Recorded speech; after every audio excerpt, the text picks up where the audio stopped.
You may not need another holiday. You may need a business that stops asking the same question every day. So many founders call it a burnout because they feel tired, impatient, and unable to think clearly. But rest does not solve a company when every price, complaint, hire, post, and exception still travels back to the founder.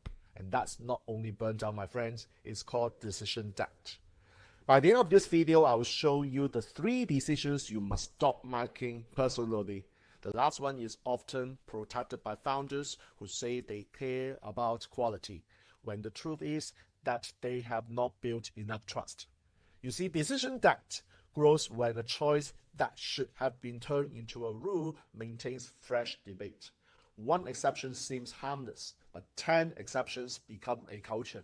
Soon, your team is waiting, clients are escalating, and your mind is carrying dozens of unfinished loops. The first sign is not exhaustion. It is irritation at small questions. The second sign is that you can't focus on important tasks because urgent decisions keep breaking the day.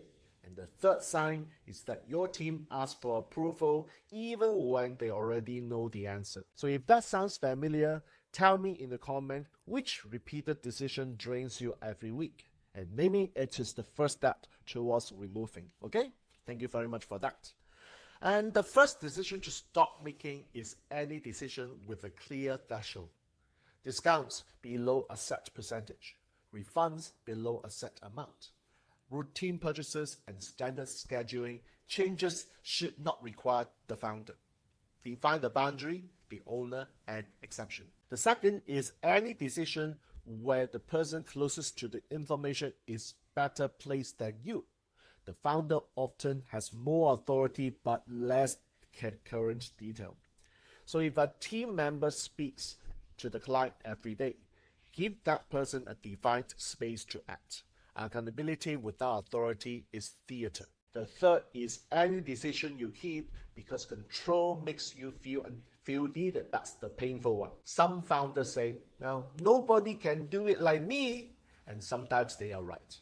But if the business still depends on the truth after years, they have built a job with their employees, not an organization. So you see, Chinese metaphysics can help diagnose how different people respond under pressure and where timing or role fit may matter. But no chart replaces an operating rule. A founder can understand every stray in the team and still destroy initiative by overruling them. Here's the reset. So for the next 7 days, keep a decision log. Every time someone asks you to decide, write down the question. At the end of the week, mark each item. Eliminate, automate, delegate, or retain.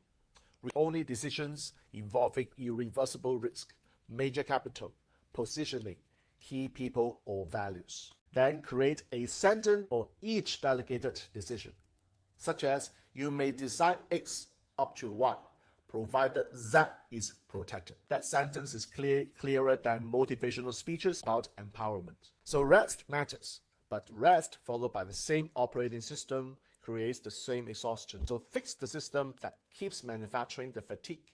And if this is useful, click like and share with a founder who is proud of being indispensable. Subscribe to my channel for more practical decision systems and business timing without anti-motivation. And in the comments, answer one question. Which repeated decision drains you every week? I may turn the most common answer into a working delegation template. Next, watch why smart founders keep moving or keep making the wrong decision at the right time. Because reducing the number of decisions is only half the work. You must also improve the timing and quality of the few decisions.